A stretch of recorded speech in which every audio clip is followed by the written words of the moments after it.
എൻ്റെ മാത്രം. രചന രുദ്രാംശി പാർവതി. അവതരണം അഷിക. അവൾക്ക് അവനകത്തേക്ക് കണ്ണു പായിച്ചുകൊണ്ട് ചോദിച്ചു. ബോധം വന്നിട്ടില്ല, ഫീവർ ഉണ്ട്, ചിലപ്പോൾ കൂടാനും ചാൻസ് ഉണ്ട്. ഈ മരുന്നൊന്നും കിട്ടിയിരുന്നെങ്കിൽ. ഇവിടെ ഇല്ലേത്, അവർ അവനോട് പറഞ്ഞു. ഇപ്പൊ വാങ്ങി വരാം. അതും പറഞ്ഞ് നടക്കാൻ ഒരുങ്ങി ഇന്ദ്രന്റെ കയ്യിൽ നിന്ന് ചീട്ട് വാങ്ങി സുധി നടന്നുപോയി. വേഗം തന്നെ തിരികെ വന്ന് നേഴ്സിനെ അത് ഏൽപ്പിച്ച് ഇന്ദ്രന്റെ സീറ്റിനടുത്തായി അവനും വന്നിരുന്നു. എന്താ സംഭവിച്ചത് ഇന്ദ്ര?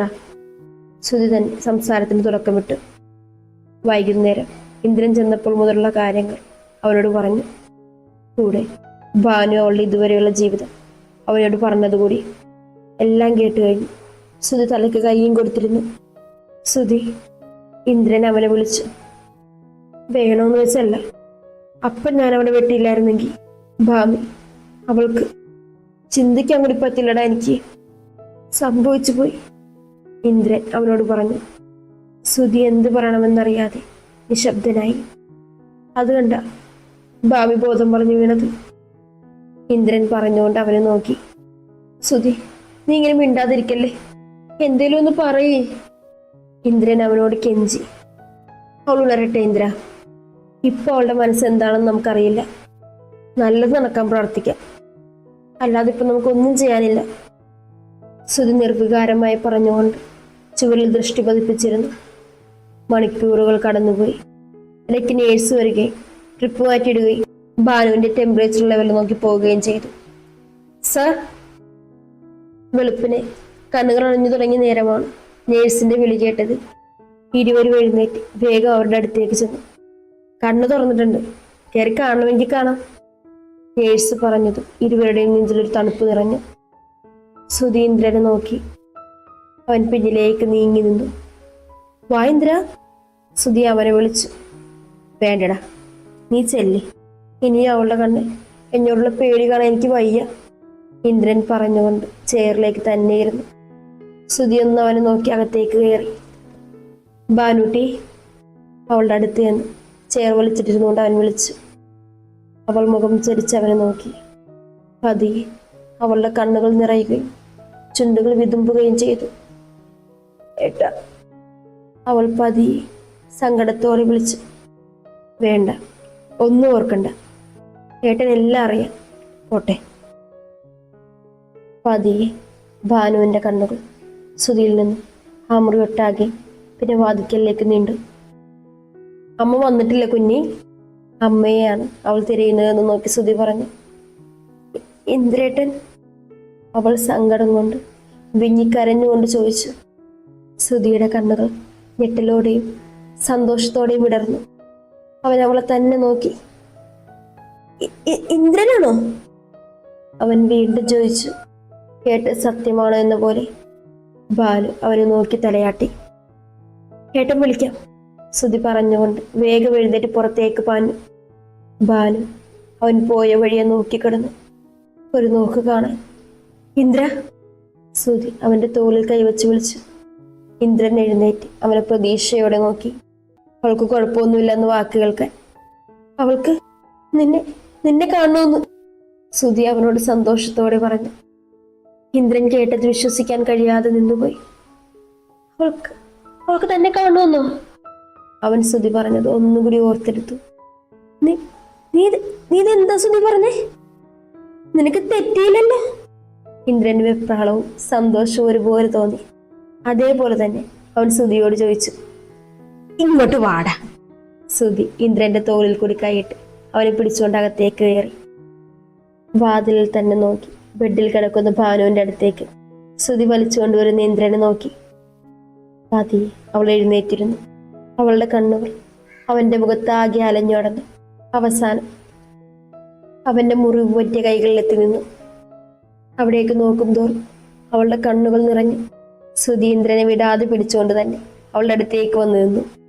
ഇന്ദ്രന്റെ കണ്ണുകൾ അവളുടെ കണ്ണുകളിലായിരുന്നു. അതിലൊരു തരിയെങ്കിലും അവനോടുള്ള പേടിയുണ്ട് എന്ന് കണ്ടെത്തും പോലെ. എന്നാൽ അവളുടെ കണ്ണിൽ അത് കാണാതെ വന്നത് ഒരാശ്വാസവും തെളിച്ചവും വന്ന ഇന്ദ്രനെ. ഭാനു അവനെ തന്നെ നോക്കിയിരുന്നു. ഭാനു അവന്റെ കയ്യിൽ നോക്കിയിരുന്നു. പതിയെ അതവന്റെ ശരീരത്തിൽ കൂടി ശ്രദ്ധ കൊടുത്തു. ഇനിയും മുറിവുണ്ടോ എന്ന് നോക്കും പോലെ. ബാലൂട്ടി. രണ്ടുപേരും ഒന്നും മിണ്ടുന്നില്ലെന്ന് കണ്ട് സുധി അവളെ വിളിച്ചു. ഭാനു സുധിയെ നോക്കി. ഏട്ടൻ കഴിക്കാൻ വാങ്ങി വരാം. സുധി പറഞ്ഞുകൊണ്ട് അവളെ നോക്കി നിൽക്കുന്ന ഇന്ദ്രനെ നോക്കിക്കൊണ്ട് പുറത്തേക്ക് പോയി. ഇന്ദ്രൻ അങ്ങനെ തന്നെ അവളെ നോക്കി നിന്ന് പോയി. വേദനയുണ്ടോ? അവൾ അവനോട് ചോദിച്ചു. അതിൽ നോക്കിയാണ് അവളുടെ ചോദ്യം. ഇല്ല, അവൻ പറഞ്ഞു. വീണ്ടും വാക്കുകൾക്ക് ക്ഷാമം വന്ന പോലെ രണ്ടുപേരും കണ്ണുകളിലേക്ക് നോക്കി നിന്നു. നിനക്കിപ്പോ എങ്ങനെയുണ്ട്? ഇന്ദ്രൻ അവളോട് ചോദിച്ചുകൊണ്ട് ചെയറിലിരുന്നു. കുഴപ്പമില്ല, പെട്ടെന്ന് പേടിച്ചു, ഭാനു പറഞ്ഞു. പിന്നെ ഇന്ദ്രൻ ഒന്നും മിണ്ടിയില്ല. ഇന്നലെ ചോദിച്ചില്ലേ എന്നോട്? ഭാനു മടിച്ചു ചോദിച്ചു. ഇന്ദ്രൻ എന്തെന്ന പോലെ അവളെ നോക്കി. അവൻ ഇന്നലെ അവളോട് പറഞ്ഞ കാര്യം അവൻ മറന്നുപോയിരുന്നു. ഓർമ്മയില്ലേ? ഭാനു കണ്ണു ചുരുക്കി ചോദിച്ചു. ഇന്ദ്രൻ പതിയെ ഓർത്തെടുത്തു. പിന്നെ കാര്യം മനസ്സിലായ പോലെ അവള് നോക്കി. അവന്റെ മുഖം അത് മനസ്സിലായ പോലെ ആയതു. അവളുടെ മുഖവും തെളിഞ്ഞു. മറുപടി വേണ്ടേ? അവളിൽ പെട്ടെന്ന് തന്നെ കുറുമ്പ് നിറഞ്ഞു. ഇന്ദ്രൻ മറുപടിക്കായി അവളെ ഉറ്റുനോക്കി. ഒരുപാട് പ്രതീക്ഷയോടെ. വേണം.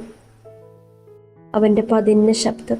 ആ ശബ്ദത്തിൽ ഭാനു ഒന്ന് വിറച്ചുപോയി. എനിക്കറിയില്ല എങ്ങനെ, അവൾ പതർച്ചയോടെ പറയാൻ ശ്രമിച്ചു. പറഞ്ഞു. ഇന്ദ്രനിലും ഒരു ചിരി മിന്നി.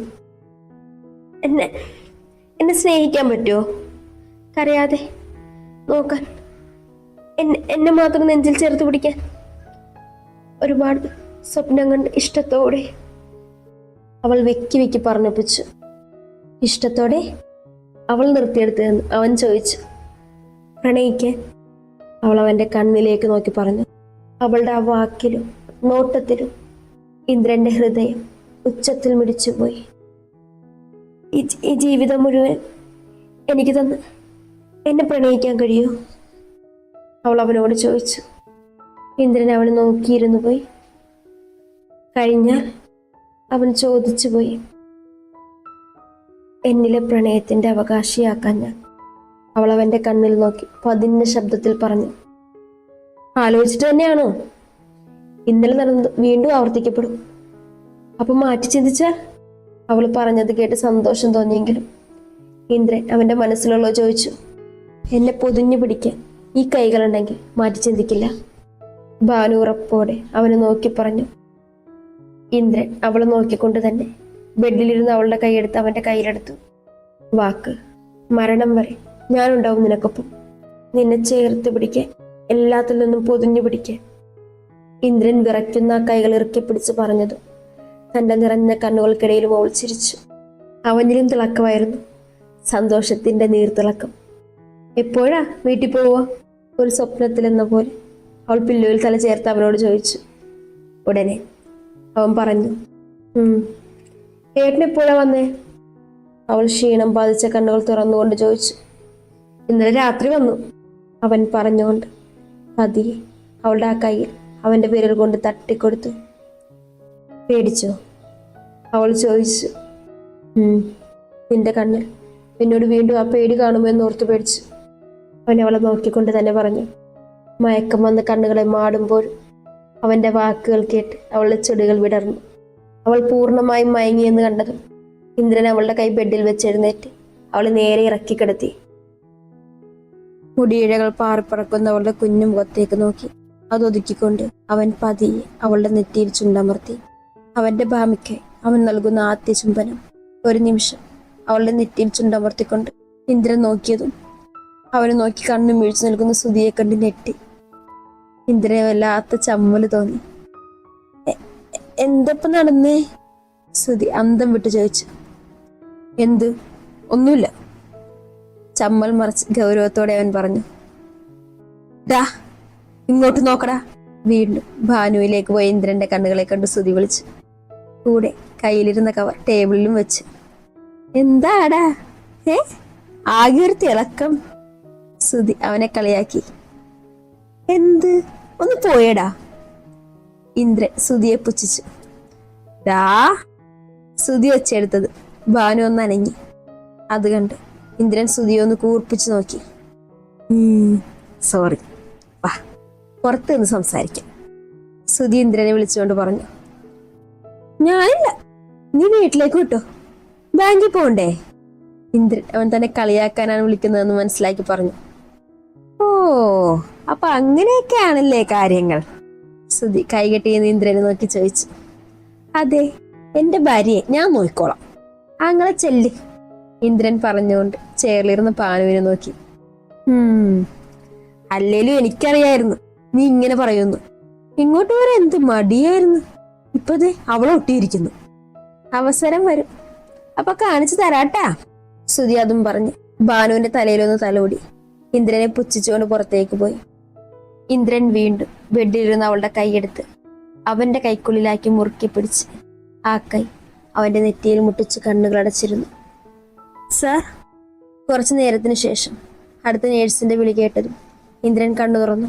ഇന്നലത്തെ ക്ഷീണം കൊണ്ട് അവൻ മയങ്ങിപ്പോയിരുന്നു. അവൻ അവരെ നോക്കിക്കൊണ്ട് അവന്റെ കയ്യിലിരുന്ന് അവളുടെ കൈ പതിയെ ബെഡിൽ വെച്ച് എഴുന്നേറ്റു. ഡോക്ടർ, ആ നേഴ്സ് പിന്നിൽ നിൽക്കുന്ന ഡോക്ടറിനെ കാണിച്ചുകൊണ്ട് പറഞ്ഞു. ഇന്ദ്രൻ അവിടെ നിന്നും മാറിക്കൊടുത്തു. ഡോക്ടർ അവനെ നോക്കി ചിരിച്ചുകൊണ്ട് ഭാനുവിനെ പരിശോധിക്കാൻ തുടങ്ങി. ഭാനുമതി, ഡോക്ടർ തന്നെ അവളെ തട്ടി വിളിച്ചു. ഭാനു ഒന്ന് ചിണുങ്ങിക്കൊണ്ട് കണ്ണുകൾ തുറന്നു. അത് കണ്ട് ഇന്ദ്രൻ ചിരിച്ചുപോയി.